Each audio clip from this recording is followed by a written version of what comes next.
दोस्तों, आज जिस फिल्म की कहानी मैं आपको सुनाने वाला हूँ वह फिल्म 6 लोगों की सर्वाइवल स्टोरी पर बेस्ड है और यह फिल्म सच्ची घटना पर आधारित है, जिसकी स्टोरी आपको बेहद पसंद आएगी। तो चलिए शुरू करते हैं। दोस्तों, मूवी सारांश में आज की फिल्म है ओपन वाटर टू अड्रिफ्ट। फिल्म की शुरुआत में हमें एक ग्रुप को दिखाया जाता है जो एक ब्लॉग बनाते हुए दिखते हैं और यह स्थान एल मातादोर होता है और वे उस स्थान पर काफी मस्ती करते हुए दिखाई देते हैं। उसके बाद हमें फिल्म के दूसरे सीन में एक कार में एक कपल एमी और जेम्स को दिखाया जाता है जो कि अपने न्यू बॉर्न बेबी सारा के साथ सफर कर रहे होते हैं। उनके साथ एक दूसरा कपल जैक और लॉरेन भी होते हैं जो कि बाइक पर सफर कर रहे होते हैं और ये दोनों कपल एक बीच पर पहुंचते हैं। सभी लोग अपने दोस्त जैक का जन्मदिन मनाने के लिए अपने दोस्त डैन के याच पर पहुंचते हैं, लेकिन इन सभी में से एक एमी याच पर जाने से बहुत डरती है और घबराते घबराते याच पर पहुंचती है। याच पर पहुंचने पर उन्हें याच खाली मिलता है। अंदर जाने पर वे देखते हैं कि डैन किसी लड़की के साथ सोया हुआ है।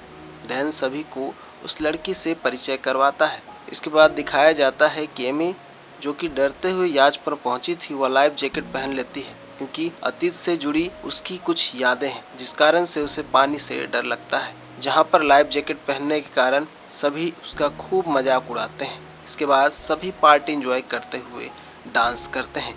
दूसरे सीन में हमें दिखाया जाता है कि डैन की गर्लफ्रेंड, जिसका नाम मिशेल है, वह सभी को कहती है कि उसे स्विमिंग करनी है।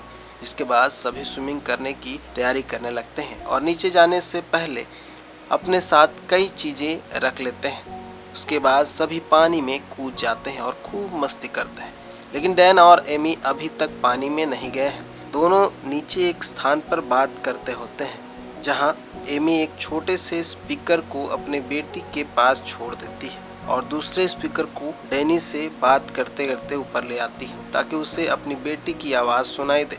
ये लोग देखते हैं कि सभी पानी में खूब मस्ती कर रहे हैं, लेकिन एमी से बात करते करते अचानक से डैन उसे अपने हाथों में उठाकर पानी में कूद जाता है। पानी में जाते ही एमी को अपने बचपन में घटी घटना की याद आने लगती है, जहां पर वह अपने डैडी के साथ पानी में खेलते हुए दिखाई देती है। खेलने के दौरान अचानक से अपने डैडी को ना देख अपने डैडी को आवाज़ देने लगती है। दूसरे सीन में हमें दिखाया जाता है कि सभी लोग एमी के पास आकर उससे बात करने का प्रयास करते हैं, लेकिन उसकी हालत ठीक नहीं लगती, इसलिए उसे वापस ले जाने के लिए याच के पास पहुंचते हैं। लेकिन जैसे ही वे वहां पहुंचते हैं, सभी के होश उड़ जाते हैं। वे लोग देखते हैं कि याच पर जाने के लिए सीढ़ियां नीचे नहीं की गई हैं, लेकिन वे किसी प्रकार ऊपर चढ़ने का प्रयास करते हैं पर कामयाब नहीं होते। कई प्रयासों के बाद भी वे लोग ऊपर नहीं चढ़ पाते। तभी डैन की गर्लफ्रेंड मिशेल कहती है कि उसे ठंड लग रही है और वह थक गई है और वह डूबना नहीं चाहती। तभी उन्हें याच पर यूएसए का झंडा लगा हुआ दिखता है। वे लोग उसे पकड़ने का प्रयास करते हैं, लेकिन झंडा के लहराते रहने के कारण वे लोग पकड़ नहीं पाते।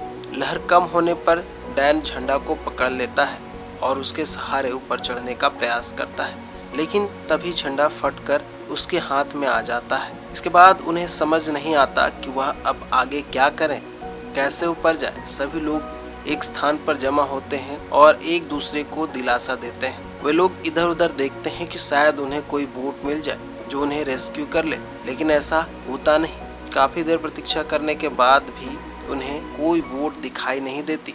सभी डैन को ब्लेम करते हैं कि यह सब उसके कारण ही हो रहा है। काफी देर भूखे प्यासे पानी में रहने के बाद अचानक से फोन की घंटी बजती है। तब जाकर उन्हें एक उम्मीद की किरण दिखाई देती है कि शायद किसी प्रकार से वह बच जाएंगे और बोट पर लटके जैकेट में से जैक फोन को निकालता है और फोन को उठाते ही बर्थडे विश आना शुरू हो जाता है। लेकिन तभी मिशेल फोन छीनने लगती है, जिस कारण से फोन पानी में भीग जाता है और खराब हो जाता है, जिससे गुस्सा होकर जैक फोन पानी में फेंक देता है। फिर उसके बाद एक बार फिर से उनकी आपस में बहस शुरू हो जाती है और मिशेल के साथ सभी लोग मायूस हो जाते हैं। तभी डैन को एक आइडिया आता है और वह सभी को कहता है कि सभी लोग अपने कपड़े उतार कर उसे दे और उससे वह रस्सी बनाएगा और उस रस्सी के सहारे वह लोग ऊपर चढ़ने का प्रयास करेंगे। तभी उन्हें दूसरी ओर से एक याच आती हुई दिखाई देती है, जिसे देख वे काफी खुश हो जाते हैं और उन्हें इशारा करने लगते हैं। लेकिन बोट पर सवार लोगों को लगता है कि ये लोग पानी में उतरकर मस्ती कर रहे हैं, इसलिए इन पर ध्यान दिए बिना ही मस्ती में वे लोग वहां से चले जाते हैं। इसके बाद फिर से वे लोग रस्सी बनाने लगते हैं। जेम्स उस रस्सी में बांधने के लिए कुछ लाने बोट के नीचे जाता है। वहीं दूसरी ओर सभी लोग कपड़े से बनाए हुए रस्सी को ऊपर फेंकने का प्रयास करते हैं, लेकिन कामयाब नहीं होते। इसके बाद 2-3 और प्रयास करते हैं और इस बार रस्सी बोट में फंस जाती है। तभी जैक ऊपर चढ़ने का प्रयास करता है, लेकिन रस्सी टूट जाती है और वह ऊपर नहीं चढ़ पाता। वहीं दूसरी ओर जेम्स, जो कि बोट के नीचे गया था, अचानक से उसके मुंह से चाकू छूट जाती है और वह चाकू पकड़ने के लिए पानी के काफी अंदर चला जाता है। और चाकू मिलने के बाद वह जब ऊपर आने लगता है तब उसकी सांसें छूटने लगती है और वह जाकर बोट पर टकरा जाता है, जिससे उसका सर फट जाता है और वह घायल हो जाता है। वहीं जैक गुस्सा में चाकू बोट पर मारने लगता है। उसे डैन रोकने का प्रयास करता है और उससे चाकू छीनने का प्रयास करता है और इसी छीना झपटी में चाकू बोट से टकराकर जैक के पेट में लग जाती है, जिससे वह घायल हो जाता है और उसके पेट से बहुत खून निकलने लगता है, जिसे सभी कपड़े से रोकते हैं। वहीं मिशेल, जो सबसे अधिक परेशान थी, वह डैन को कहीं नहीं दिखाई देती। तब वह पानी के नीचे जाता है उसे ढूंढने के लिए। तभी उसे वह दिखाई देती है, लेकिन गहराई अधिक होने के कारण वह उसे बचा नहीं पाता और वापस लौट आता है। इधर जैक भी थक जाता है और अपनी गर्लफ्रेंड के साथ कुछ पुरानी बातों को शेयर करने लगता है और बातें करते करते उसकी मौत हो जाती है, जिसके कारण से जेम्स गुस्सा होकर डैन पर हाथ छोड़ देता है। तभी उसकी पत्नी आकर उसे रोकती है। जेम्स कहता है कि डैन ने बोट को बचाने के चक्कर में इतना कुछ होने दिया। तब वह कहता है कि उसने झूठ कहा था कि यह याच उसकी है, बल्कि उसके बॉस की है, और उसने मिशेल को झूठ कहा था कि वह मिलेनियर है। मिशेल जैसे सैकड़ों लड़कियों को उसने ऐसे ही बेवकूफ बनाया है। वह कहता है कि उसकी बातों पर सब विश्वास भी कर लेते थे, तुम लोग ने भी मुझ पर विश्वास किया। यह सब कहने के बाद वह सभी से माफी मांगता है और रोने लगता है। वही लॉरेन जैक की मृत्यु हो जाने के बाद भी नहीं छोड़ती। सभी उसे छोड़ने के लिए कहते हैं। इसके बाद जैक के शरीर को पानी में छोड़ दिया जाता है। इसके बाद लॉरेन कहती है कि वह यहाँ इस तरह से मरने वाली नहीं, और वह कहती है कि वह तैरकर समुद्र के किनारे तक जाएगी, लेकिन सभी कहते हैं कि वह नहीं कर पाएगी, उसे ऐसा नहीं करना चाहिए। लेकिन वह किसी की बात नहीं मानती और सबको गुड बाय कहते हुए वहाँ से चली जाती है। तभी एमी और जेम्स की बेटी सारा के रोने की आवाज़ उस स्पीकर से आती है, जिस स्पीकर को उसने बोट के ऊपर छोड़ा था। अपनी बेटी के रोने का आवाज़ सुनकर वह जोर जोर से उसका नाम लेकर रोने लगती है। एमी को अचानक से बोट के पास सीढ़ियों की दरार दिखाई देती है। तब वह कहती है कि वह पानी के नीचे जाकर चाकू ढूंढेगी, लेकिन डैन उसे जाने नहीं देता। वह खुद चाकू ढूंढने चला जाता है। शाम हो जाती है और बारिश भी होने लगती है। तभी उस बारिश के पानी को एमी पीने लगती है और अपने पति जेम्स को भी पीने के लिए कहती है, लेकिन जेम्स कुछ जवाब नहीं देता और उसका शरीर सुन्न पड़ा हुआ रहता है, यानी कि जेम्स की भी मृत्यु हो गई है।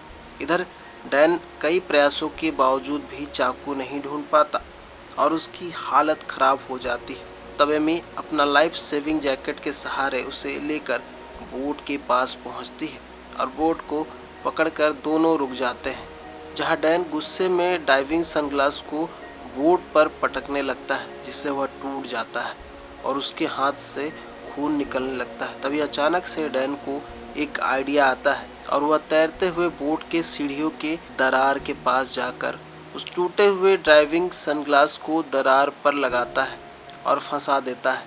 इसके बाद वह एमी को आवाज़ देता है और अपने पास बुलाता है। एमी के वहां पहुंचने पर वह एमी को अपने कंधे के सहारे बोट पर चढ़ने के लिए कहता है, जहां एमी 2-3 प्रयासों के बाद बोट पर चढ़ जाती है। बोट पर चढ़ने के बाद वो बोट की सीढ़ियों को नीचे कर देती है ताकि डैन ऊपर आ सके। इसके बाद वह अपनी बेटी के पास चली जाती है, जहां वह देखती है कि सारा बेड के नीचे है और रो रही है।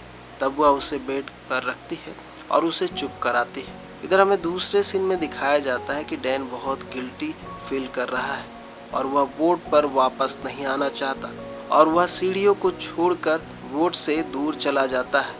कुछ देर बाद एमी देखती है कि डैन अभी तक बोट पर नहीं आया और वह बोट के ऊपर जाकर देखती है, उसे डैन नहीं दिखता। तब उसे डैन बोट से दूर जाता हुआ दिखाई देता है और उसे आवाज़ देती है, लेकिन वह नहीं सुनता। तब वह उसे बचाने का सोचती है, लेकिन फिर उसके दिमाग में उसके बचपन में घटी घटना की याद आने लगती है, जिससे वह रुक जाती है। लेकिन आखिर में वह छलांग लगाती है, जहां हमें दिखाया जाता है कि बचपन में एमी अपने डैड को भी इसी प्रकार से बचाने का प्रयास कर रही थी, लेकिन वह अपने डैड को डूबने से नहीं बचा पाती। वहीं हमें मूवी के दूसरे सीन में दिखाया जाता है कि सुबह हो चुकी है और एक फिशिंग बोट वहां से गुजर रही है और उस फिशिंग बोट पर सवार मछुआरा देखता है कि बोट की सीढ़ियां नीचे हैं और बोट पर कोई नहीं दिखाई दे रहा है।